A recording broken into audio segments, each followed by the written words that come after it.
ఇప్పుడు మనం ఈ కథలోకి వెళ్ళబోతున్నాం.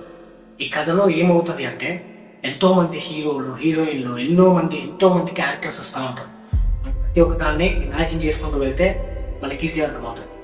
అసలు మన మెయిన్ ప్లాట్ ఎక్కడ స్టార్ట్ అవుతుంది అంటే ఒకానొక సమయంలో హస్తినాపురం దగ్గర ఒక నదీ తీరం ఉంటుంది. ఆ నది దగ్గర శంతన మహారాజు బోట్లో ఉంటాడు. అలా బోట్లో శంతన మహారాజు ఉన్నప్పుడు శంతన మహారాజుతో పాటు సత్యవతి అని చెప్పేసి ఉంటుంది. సో వీళ్ళిద్దరు లవర్స్ అనమాట. అంటే ఈ హస్తినాపురానికి రాజు ఎవరంటే ఫస్ట్ శంతన మహారాజు. అలా ఉన్నప్పుడు ఏమవుతుంది అంటే వీళ్ళిద్దరు ఎంతో హ్యాపీగా ఉంటారు. అలా హ్యాపీగా ఉన్న తర్వాత ఒకరోజు హస్తినాపురానికి కొంతమంది రాక్షసులు అలా వచ్చినప్పుడు అప్పుడు దేవవ్రతుడు వచ్చేసి ఆ రాక్షసులను కొట్టి ఆ యొక్క పీపుల్ ఎవరైతే ఉంటారో వాళ్ళని కాపాడుతారు.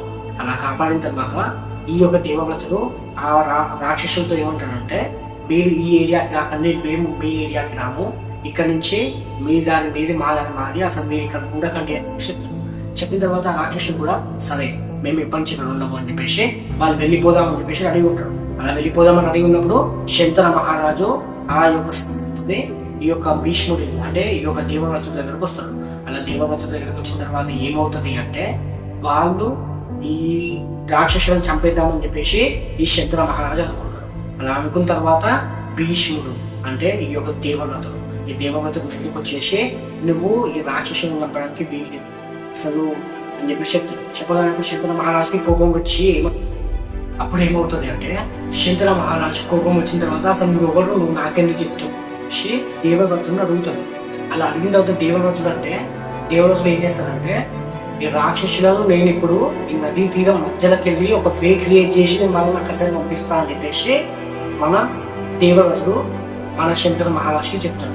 అలా చెప్పగానే శంకర మహారాజు ఏమనుకుంటాడంటే అసలు ఈ నదీ తీరం అంటే గంగా ప్రవాహం, ఈ గంగా ప్రవాహంని ఎవరు ఆపలేరు, అసలు ఇతను ఎట్లా ఆపగలుగుతాడు అని చెప్పేసి చూద్దామని చెప్పేసి చూస్తూ ఉంటాడు ఈ శంకర మహారాజు. అప్పుడు ఈ దేవవ్రతుడు ఏం చేస్తాడంటే ఒక బాణాన్ని నమస్కారం పెట్టుకొని ఆకాశంలో వదులుతాడు. అలా వదిలిన తర్వాత ఆ గంగా నది ప్రవాహం ఏదైతే ఉంటుందో అప్పుడు ఒక వే ఏర్పాటవుతుంది.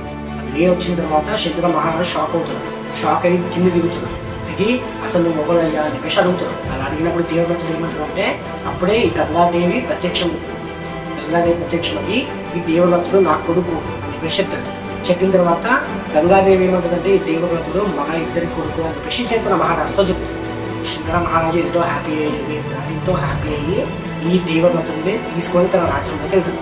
వెళ్ళిన తర్వాత దేవవ్రతుడిని రాజులాగా చేద్దామని చెప్పేసి అనుకుంటాడు. ముందుగా యువరాజు పట్టాభిషేకం చేద్దామని చెప్పేసి ఫిక్స్ అయ్యి అందరికీ చెప్పేసి ఒక యువరాజులాగా పట్టాభిషేకం చేస్తాడు. చేసిన తర్వాత ఏం చేస్తాడంటే మన ఈ యొక్క శంకర మహారాజు వచ్చేసి ఈ యొక్క సత్యవతికి చెప్తాడు. చెప్పగానే సత్యవతికి ఏమంటాడంటే చెప్పిన తర్వాత సత్యవతి దేవికి చెప్పి శంకర మహారాజు ఏమంటాడు అంటే నేను మొత్తం నా కొడుకు చెప్పేసి నేను నీతో పాటు హ్యాపీగా ఉంటాను అని చెప్పేసి చెప్తాడు. చెప్పిన తర్వాత సత్యవతి కూడా సరే అని చెప్పేసి హ్యాపీ అవుతాడు. అయిపోయిన తర్వాత సత్యవతి దేవి ఏమంటాడంటే సరే కాకపోతే నువ్వు ఏం చేయాలంటే నువ్వు నాతో పాటు ఉన్నప్పుడు ఈ యొక్క సత్యవతి దేవి ఎవరు అంటే తను ఈ మత్స్యకారుని అంటే మామూలు ఫిషర్ మ్యాన్స్ అని ఆ ఫిషర్ మ్యాన్స్ వల్ల డాటర్ ఆ సత్యవతి దేవి ఏమంటుందంటే నువ్వు మీ కొడుక్కి రాజ్యం అప్పచెప్పిన తర్వాత నువ్వు నా దగ్గరికి వచ్చేసిన తర్వాత నువ్వు ఫిషర్స్ బట్టు నేను వెళ్ళి అక్కడ ఫిషర్స్ని అమ్మేస్తాము అని చెప్పేసి అంటాను. అనగానే అప్పుడు ఈ యొక్క మహారాజు ఏమంటాడంటే నవ్వుతాడు. అరే నువ్వు హస్తినాపురానికి రానివి అట్లాంటిది నువ్వెందుకు ఫిషెస్ అమ్ముతావు అని చెప్పేసి అంటాడు. అనగానే అప్పుడు ఈ సత్యవతి దేవి ఏమంటుందంటే నేను రాణి ఎట్లా అవుతా, ఇప్పుడు నీ కొడుకున్నాడు అతనికి నేను సెకండ్ మదర్ అని చెప్పేసి అంటున్నాను. సెకండ్ మదర్ అన్నప్పుడు ఎవరు నాకు వాల్యూ కూడా అన్నప్పుడు నేను రాణిని ఎట్లా అవుతాను అని చెప్పేసి ఈ సత్యవతి దేవి అంటారు. అన్న తర్వాత సత్యవతి దేవి ఏమంటుందంటే నేను ఒకవేళ రాణి అవ్వాలంటే అప్పుడు నా పుట్టబోయే కొడుకులని నువ్వు రాజ్యం చేయాలి అని చెప్పేసి ఈ శంకర మహారాజుకి చెప్తాను. చెప్పగానే శంకర మహారాజు ఏమంటాడంటే అది అసలు కాదు పని, ఎందుకంటే మన దేవవ్రతుడే రాజు, నేను ఆల్రెడీ ఫిక్స్ అయిపోయాను అని చెప్పేసి చెప్తాను. చెప్పిన తర్వాత నీకు ఏదైనా సరే ఒక్కటే దొరుకుతుంది, నువ్వు ఐదర్ నా దగ్గర వచ్చేసి ఉండు, లేదు అంటే నువ్వు నీ రాజుతో నీ కొడుకుతోనే ఉండు అని చెప్పేసి ఈ సత్యవతి దేవి శంకర మహారాజు చెప్తారు. ఈ సత్యవతి దేవి శంకర మహారాజుతో ఇలా చెప్పిన తర్వాత శంకర మహారాజుకి చాలా బాగా అనిపిస్తుంది. అంటే అసలు నేను తరం లవ్ చేసిన ఎందుకు ఇట్లా అంటుంది అని చెప్పేసి అప్పుడు శంకర మహారాజు ఏం చేస్తాడంటే బాధతోనే తన రాజ్యానికి వెళ్తాడు. అలా వెళ్ళిన తర్వాత శంకర మహారాజు సైలెంట్గా దండుగా ఉండడం చూసినటువంటి దేవవ్రతుడు ఏమంటాడంటే, నాన్న అసలు ఏమైంది ఎందుకు ఇట్లా ఉన్నావు అని చెప్పేసి అడుగుతాడు. అప్పుడు శంకర మహారాజు చెప్పడు, ఎన్నిసార్లు అడిగినా సరే చెప్పడు.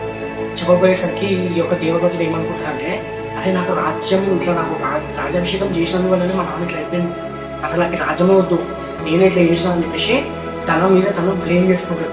అలా బ్లేమ్ చేసుకున్న తర్వాత శంకర మహారాజుకి చెప్తాడు. చెప్పిన తర్వాత శంకర మహారాజు ఏమంటాడంటే, పుత్ర అట్లా కాదు, అసలు ఏమైందంటే అని చెప్పేసి ఈ యొక్క సత్యవతి దేవి గురించి ఈ దేవవ్రతుడికి ఈ శంకర మహారాజు చెప్తాడు. చెప్పిన తర్వాత అప్పుడు దేవవ్రతుడు ఏం చేస్తాడంటే ఈ యొక్క సత్యవతి దేవి దగ్గరికి వెళ్తాడు. వెళ్ళి మాత అని చెప్పి నమస్కారం పెట్టుకుంటాడు. నమస్కారం పెట్టుకున్న తర్వాత ఇది నువ్వు మా నాన్న చదువుకుంటూ మా నాన్న ఉంటే చాలా సంతోషపడతాడు, మీ ఇద్దరు సంతోషంగా ఉండండి, మనతో ఉండండి అని చెప్పేసి చెప్తాడు.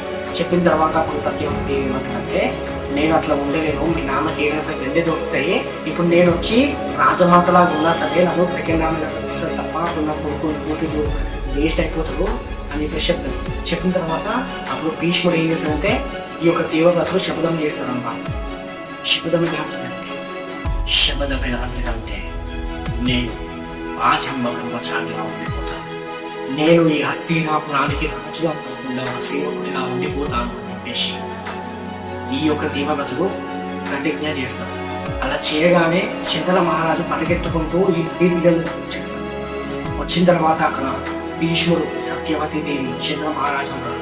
శంకర మహారాజు భీష్ముడి దగ్గర వచ్చేసి ఏమంటాడంటే అంటే దేవవ్రతుడి దగ్గరికి వచ్చేసి ఏమంటాడంటే, అసలు నువ్వు ఎందుకు చేసినావు ఇట్లాంటి శపథం అని చెప్పేసి అలా అడిగినప్పుడు ఈ దేవవ్రతుడు ఏమంటాడంటే, నాకు నీ సంతోషమే కావాలి, నాన్న కావాలి అని చెప్పేసి చెప్తాడు. చెప్పిన తర్వాత నీకేం కావాలి కోరుకో అని చెప్పేసి శంకర మహారాజు అడుగుతాడు.